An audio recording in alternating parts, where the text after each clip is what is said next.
I am furious about a Pokemon game. I finally have something in common with Pokemon fans. Hey friends, it's Just the Gems. I'm Brandon, and you probably saw the news that dropped today about the latest Pokemon spin-off Animal Crossing-like experience is being released as a game keycard on the Nintendo Switch 2. That's right. A game ostensibly from Nintendo is coming out as a game keycard. Now, to be fair, Pokemon is not Nintendo, right? Like, Nintendo owns a significant chunk of Pokemon, but it's produced by the Pokemon Company. It's an independent outfit, right? But still, Pokemon, Nintendo, they go together like peanut butter and chocolate, like strawberries and chocolate, like other things and chocolate. Chocolate goes well with everything, is what I'm getting at. No, what was I saying? Pokemon. It's as Nintendo a product as Mario is in most people's minds. So to see a game key card for a Pokemon game was pretty jarring for a lot of fans. And I wanted to talk a little bit more about game key cards and why I hate them so much. I hate them so much because they are a poor solution to a problem that Nintendo caused itself. Pokemon Pocopia is really just the latest bad news on this front. The fact that a game in the Pokemon series is coming out as a key card feels a lot like a canary in a coal mine to me. Honestly, a lot of this generation has felt like a whole bunch of canaries in a whole bunch of coal mines. And I'm honestly just getting tired of it. If Pokemon can come out on a key card, then maybe the theory that key cards would only be for third-party developers may not hold water. Like, we may have to accept that the new Zelda might be on a key card, the new Xenoblade, the new Fire Emblem. Where does it end, right? Purchasing a key card sends a message to Nintendo that says, we are okay with whatever it is you want to throw out for us. And personally, I don't think that's a good strategy from the consumer standpoint. I suppose I should real quick throw in a definition of a key card just in case you're watching this video and this is your first exposure to the concept of game key cards. There's maybe a couple of you out there that have never heard of this topic before now. A game key card on the Nintendo Switch 2 is a cart that comes in a box and looks just like a Nintendo Switch 2 cart, but it has a little key icon in the corner and there is no game data on the cart at all. All it contains is a code that goes to the eShop and downloads the game. And from that point forward, you can play the game just like you could any other digital game, except you have to have the key card inserted into the machine just like you would with a physical game in order to play it. Make sense? This video that came out, I think earlier today, explaining what a key card is for the uninitiated, using Pokemon Pocopia as like the example game, I feel like it's an example of how Nintendo has been positioning this whole subject. They're talking down to us. Like, listen to the video. Listen to the actor reading the lines in the video. These cards are marked with a key icon here. Now, I'm not blaming the actor for this. Like, he's being given direction. He's being told how to say the lines that he's saying. But he's speaking as if we are preschool children. He's explaining it in this tone that you would normally use with a very young child. Now, I know Nintendo skews young, but little kids are not making purchasing decisions. They don't care about game key card versus game on cart. It doesn't matter to them. They just want to play the game. This is a video ostensibly that is for parents or other purchasers, i.e. adults who should be able to understand this and honestly do when it's explained to them. But Nintendo kind of talks down to us like we need it to be explained to us like we're children. And I don't know, like that's almost kind of an aside in this whole thing, but watching that video today, it really rubbed me wrong. Like, I know that guy is in a lot of videos, like the directs and stuff, and he kind of often sounds like that, and I don't know, like it just doesn't feel good. I don't know. What do you think? But yeah, on the emotional level, it's a self-respect thing, but this is not purely an emotional issue. Okay, before I go any further, let me talk briefly about the quote-unquote benefits of the game key card. These have been presented both by Nintendo and by people that are coping and, still going to bat for Nintendo despite this move that they're making. So these are the benefits of the key card as opposed to a just digital game. I've heard some people say, these are better than digital because now I have something I can put on my shelf to display. I guess, if that is important to you, I suppose, but devil's advocate, couldn't you just take an empty case and print out some cover art and put it on the shelf instead. Like, you own the same amount of the game just doing that as you would with the key card, right? Like, you don't own the game anymore by having the key card. I could just print out a box, buy the game digitally, and I have the same thing. So like, that doesn't really sell me on the idea of the key card. Even from like a collector who likes to have things on his shelves, likes to display stuff, it doesn't sell me on that. Like, it's the reason that I have the games that I have isn't just to display them. It's to have them, to be able to play them whenever I want to. Another big one, this is maybe the biggest argument that I've heard on the consumer side, and that is that you can resell or trade into GameStop a game key card when you're done with it. Fair, true, you can do that. But you know what else you can trade into GameStop? A game on a cart, right? Like, this is not solving a problem.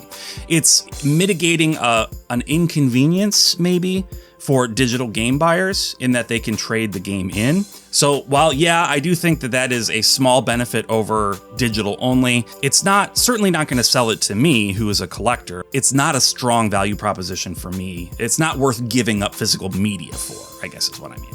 And it's also come out recently, the director of the Final Fantasy VII Remake trilogy, I believe, I hope I'm not wrong about that, but had made some comments about the Switch 2 and, developing for it, and how the key cards are actually great. And we all need to get on board because they're actually fantastic, and that they allow you to download the game so that it's running off of the internal storage or the micro SD express card, right?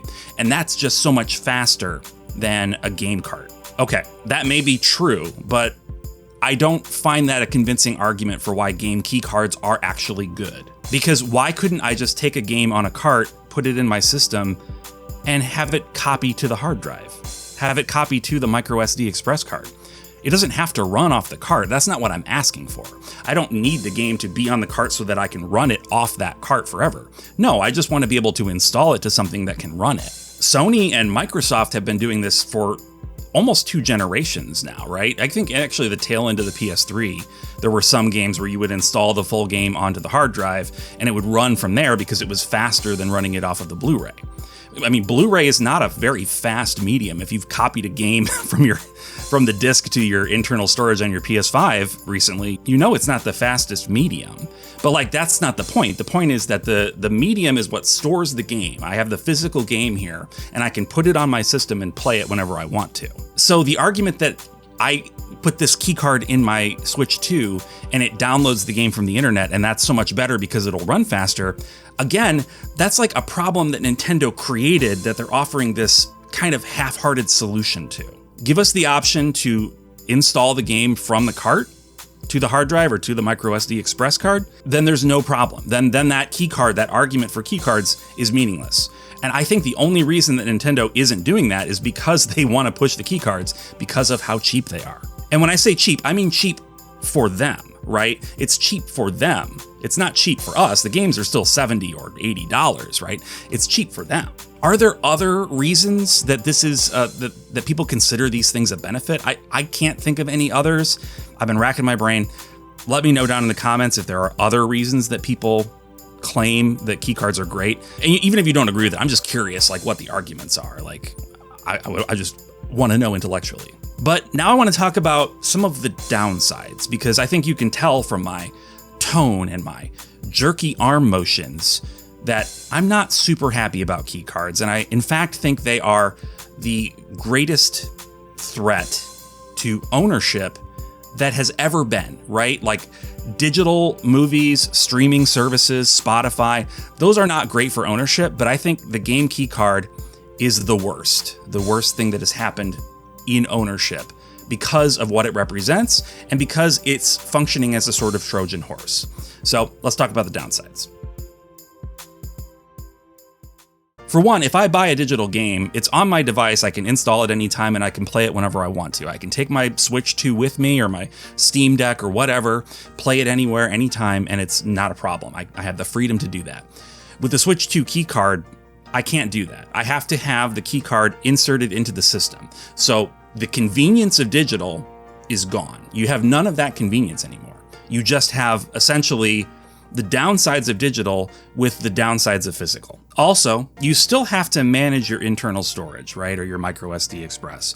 So if you have not enough space free on your hard drive and you put this key card in, it's not going to play.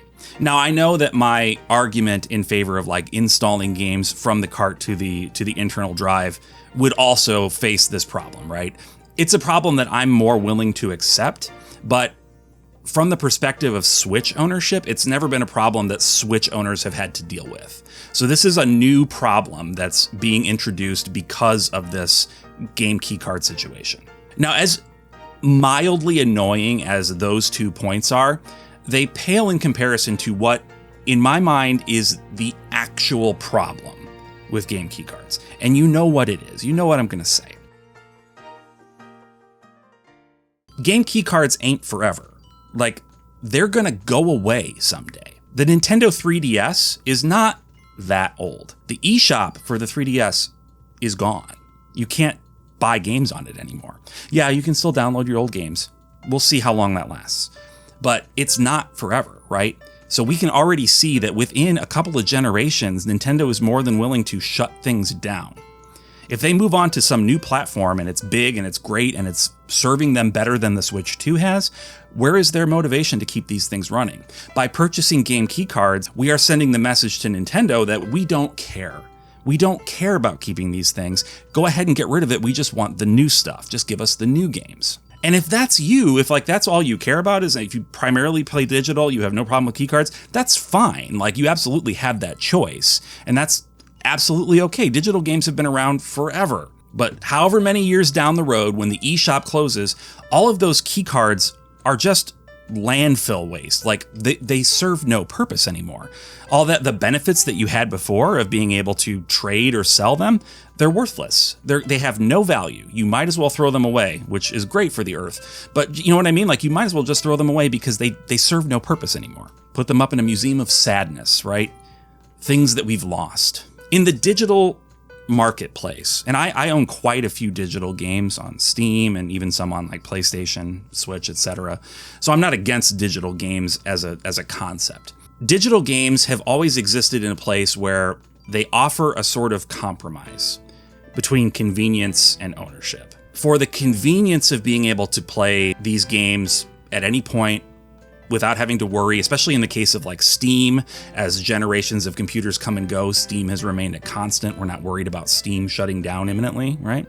Like the consoles have shown us that they will do and will continue to do. So there's the convenience of having access to these games in perpetuity. And for that convenience, in exchange for that convenience, we give up actual ownership of those games, right?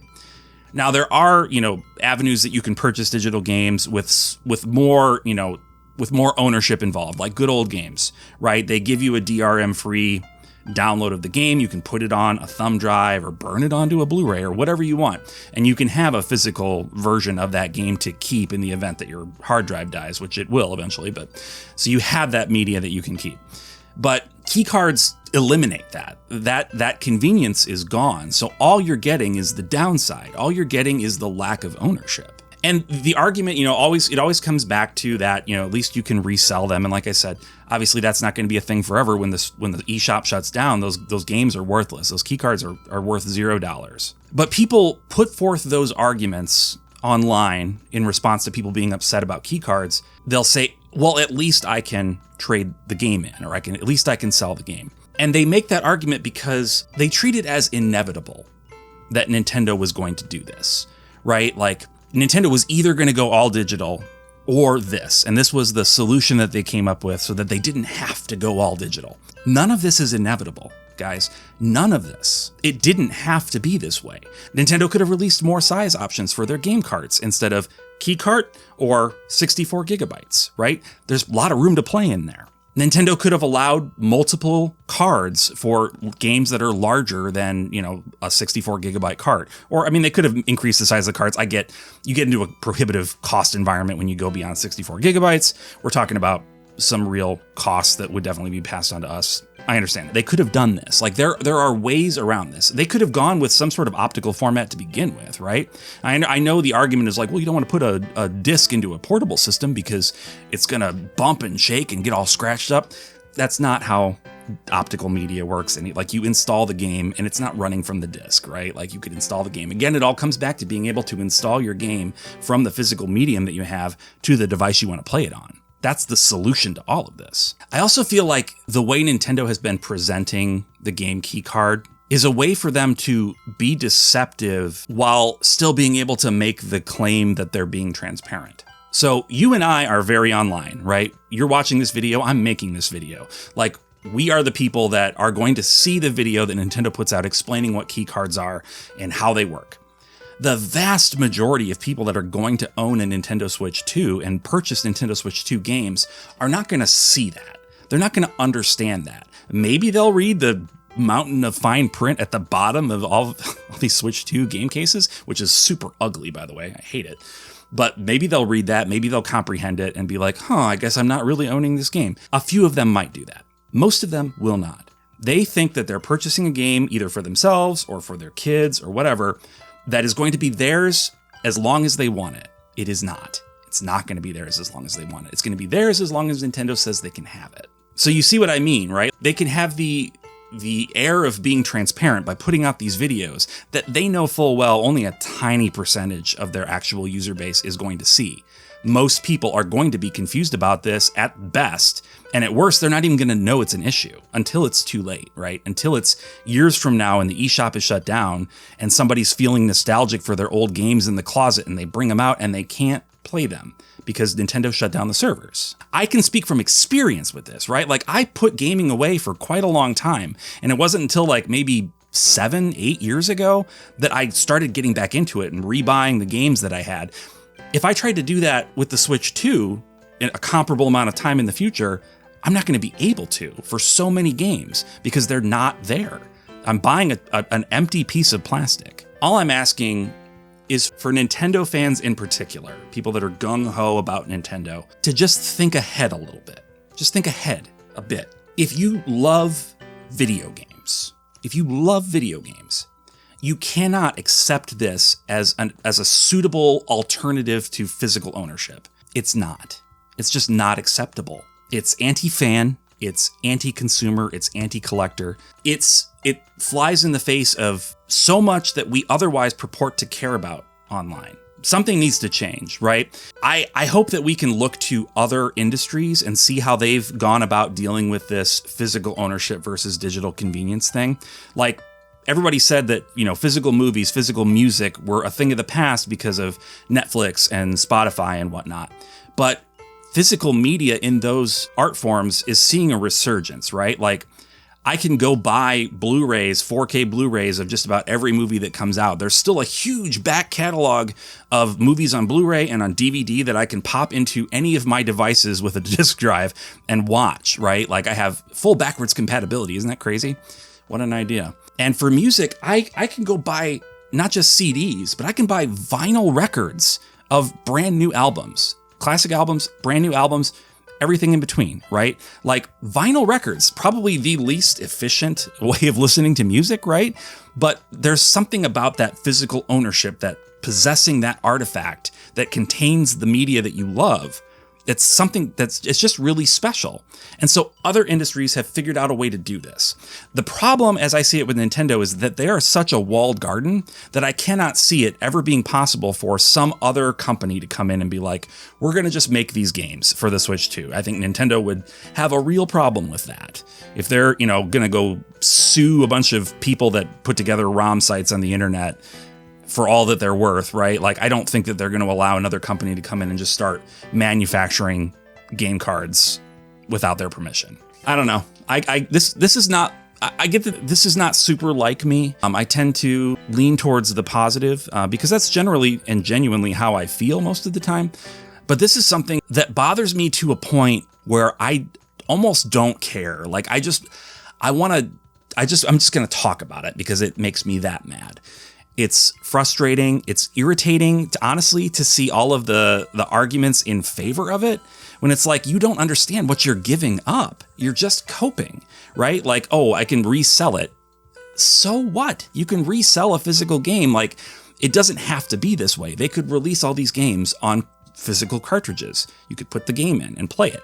Like, there's no reason they couldn't do that. This wasn't inevitable. This was a choice. They knew what they were doing, and they knew that enough people would buy into it that they could get away with it. And honestly, I would like us to try and stop it. Let's try and stop it, guys. That's all I'm asking. Think ahead. Think a little bit ahead. Think to your future self. If you have kids, think about your kids. Maybe you want to show your kids these games someday, or your grandkids, right? You're not going to be able to do that with this system the way it is. Nintendo will change if we show them that we're not going to put up with it. So that's what we have to do. Like, I have declared that I will never put a game key card on my shelf, and I'm sticking to it. I won't do it. I refuse to have a game key card on my shelf as if it were a game. It's not happening. And I just can't, I hope that people will listen to this, see through my rage, and try to get at the core of what I'm saying, which is, this is for our good. I get that it's going to be a short-term pain for Nintendo and some publishers that are going to maybe have to pay a little bit more to put their games on cartridges. I get it. They can probably pass that cost on to us, right? They're already charging us so much for air, right? They can. It's a surmountable problem. It's a solvable problem. And the solutions that Nintendo has put forth so far are bad solutions to that problem that, again, they created themselves. So let me know what you think down in the comments. I expect this one to just be a cesspool down there. So if you value your mental health, maybe avoid reading the comments. Unless you're feeling fit and you just want to dive in, go for a swim in the sludge with me, I welcome it. But yeah, I have a feeling. But still, I want you to share your thoughts, because there are people that are going to read the comments, and I'll read the comments, of course. And like, you need to be able to say what you want to say about what I've said and about the subject at large. Anything that I've missed too, right? If there are reasons that it's good, reasons that it's bad that I haven't covered, like, I'm just kind of going off the cuff here. I don't have like a script, obviously. So let me know what I'm missing. Anyway, this isn't super JRPG focused either, I guess. Well, I should say, so I did mention Xenoblade and Fire Emblem. Yeah, I'm good. I checked the boxes. All right. Anyway, thank you so much for watching. And until next time, bye.